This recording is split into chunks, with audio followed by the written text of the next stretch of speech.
Hello, welcome to my channel. My name is Temitope. In today's tutorial, we are going to be showing a 360 degrees peplum flare without formula. If this is what you are interested in, then let's go straight into the tutorial.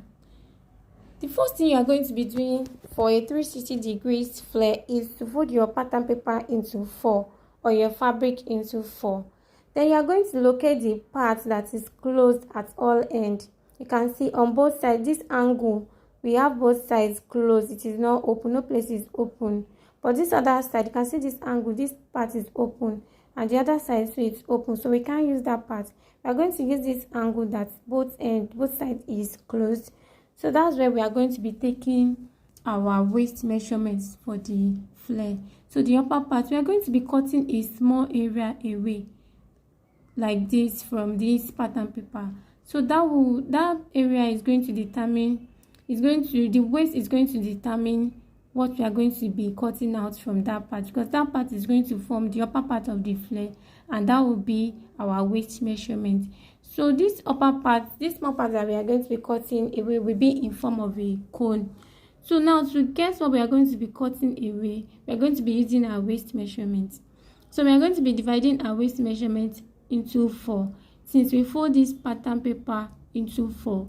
But before then, we are going to be adding 2 inches to our waist measurement.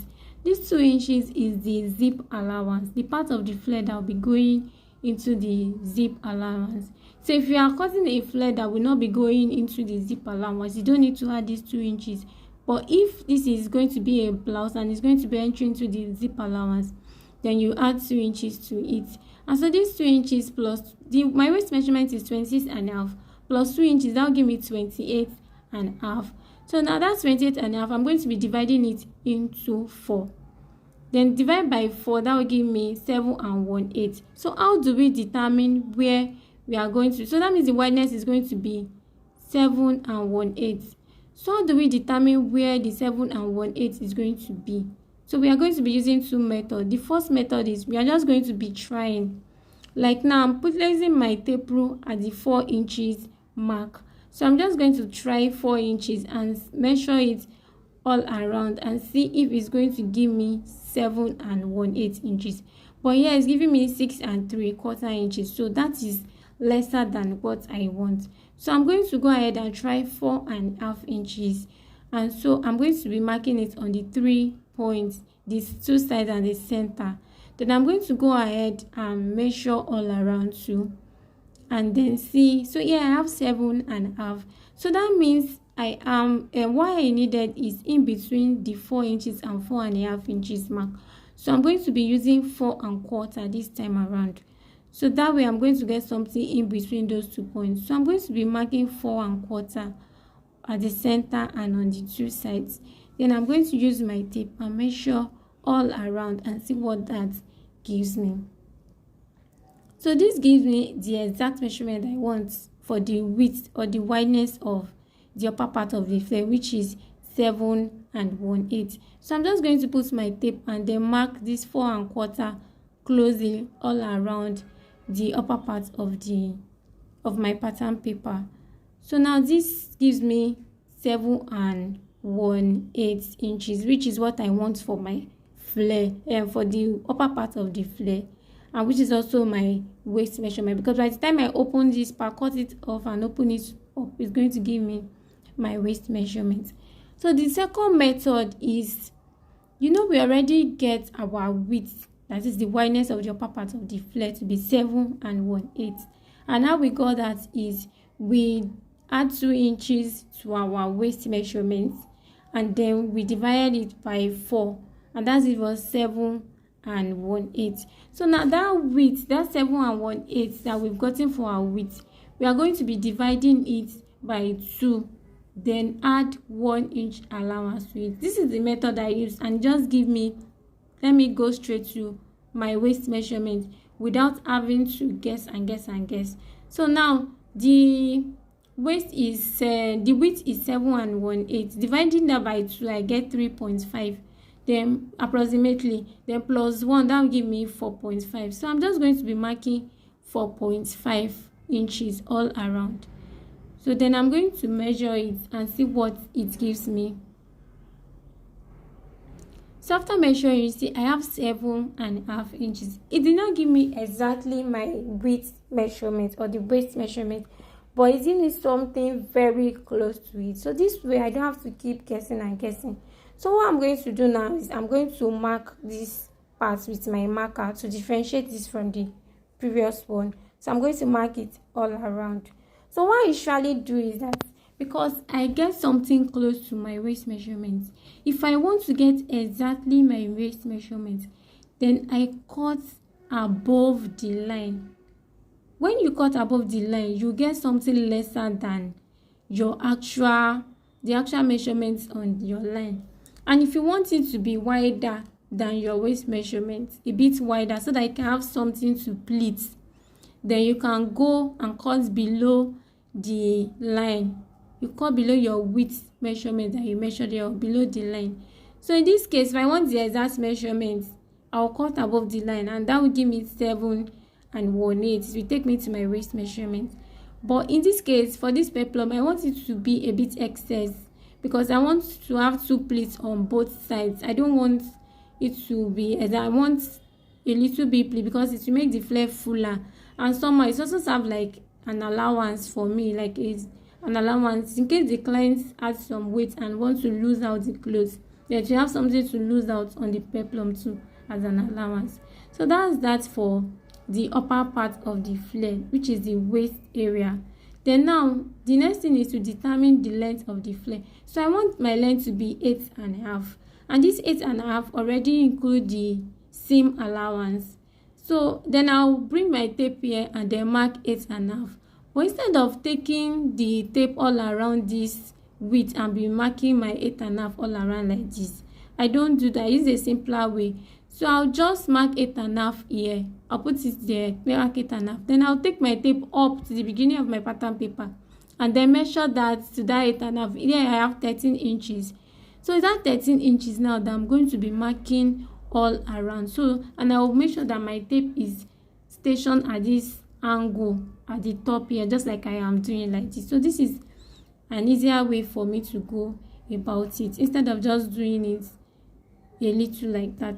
So now I'm just going to connect the lines, and if you find out that the lines you mark are too distant, then you place your tape back there and measure your 13 inches and make sure that the points are close, and then you cut all around. So now I'm just going to go ahead and cut it out. But before cutting it out, I just want to go over the peplum again. You know, this is our width, and we got this width by this small part that we have like a cone, which is the waist area. This is going to be the part that is going to be in the waist area. We got it by dividing our waist measurements by 4. But before dividing our waist measurement by 4, we added 2 inches to it. So we divided it by 4. So we got 7 1/8. So that should tell us the width. And then we use 2 methods to get where we are going to place our tape to get what we are going to measure. The first one is the trial method. So we just try to try 4 inches and see what it's going to give us. And then we measure it all around. So if that 4 inches gives you your exact waist measurement, then you go ahead to mark it or cut it. But if it does not give you your exact waist measurement, if it gives you something smaller than your waist measurement, then you go down a bit till you get your exact waist measurement. But if it gives you something wider than your waist measurement, or the width measurement that you are supposed to have, the 7 1/8 in this case, then you are going to go up. So when you go up, it's going to give you something smaller, so till you get your waist measurement. And the second method is to divide that width measurement. After dividing your waist by 4 and you get the width, then you now divide that width measurement by 2 and then add 1 inch to it. So that's the method that I use, and I find it very easy. So that will give you something very close to your waist. And so now to now get your, if you want to use the exact waist, then you will cut above the line. So it will give you your exact waist. It's going to reduce the measurements to give you exact waist. But if you want it to be wider than your waist, because you want to pleat, then you cut below the line. Then it depends on how much you want it to be excess. If you want the waist to be very excess, so you can try to come down by 1 inch or 2 inch. If you come down by 2 inches, you will have more excess. Your waist will be more excess, and you have enough to pleat. So in this case, we have this one that I marked with my marker. This is something a little bit wider than my waist, and I also want to have like an excess such that I'll be able to pleat on both sides of the peplum. So I'm going to be cutting it below the waist, below the line. I'm not going to be cutting it above the line because I don't want my exact waist measurement. I want the waist measurement to be wider. So I'm not going to be cutting exactly on the line so that I will not get the exact waist. So I can have something to pleat. So now is to determine the length of the flare. So I already take the measurement to be 8.5, including the seam allowance for the length of the flare. So you can see where I'm placing my tape. So instead of going around like this to measure the 8.5, so I decided to just measure the 8.5 from this point, mark it, then place my tape from this starting point where I'm having my tape now, and then mark 13 inches all around. So that's an easier way to go about it. So I'm just going to go ahead and cut it out. So now this is my flare. I'm going to be cutting it on the fabric, and I'm going to be cutting the lining so the same way. So I have my fabric folded into 4. I'm going to be using this angle that is close up, just like I did with the pattern. So I'm going to be placing the peplum there and then cutting it all around. So this is the peplum. I'm going to open it up now so that we can have an opening there. Then I've gone ahead to cut the lining too. Then I'm going to be opening it up and then ironing my stay on it, interfacing. So I use BFF here. You can go ahead to use SA.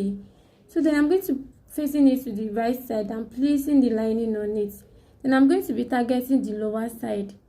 I will make sure that the lining is facing the right side. And so I'm going to be using my crinoline. I have the white crinoline here and my hemming gum. So I'm going to be placing the hemming gum on the crinoline, and I'm going to be sewing it all around the base of the peplum, the lower part of the flare.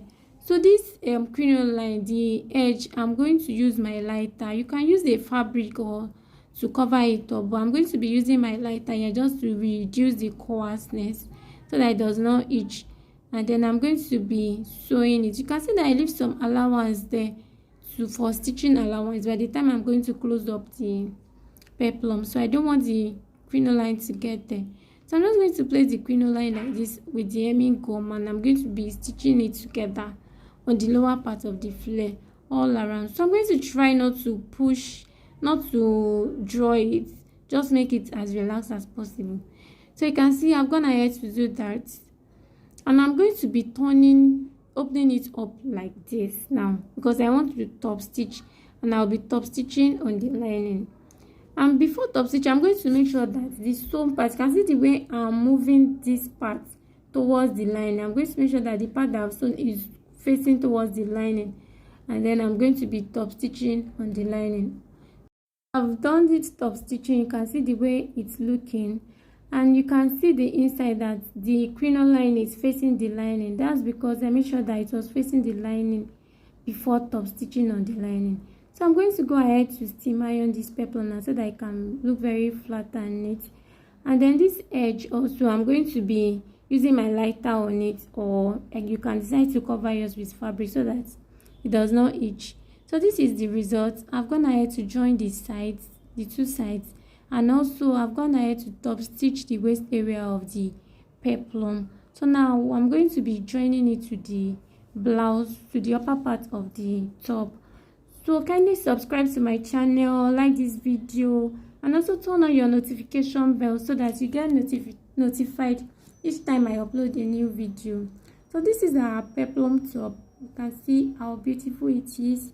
So thank you so much for watching. I really appreciate you, and I look forward to see you in my next video.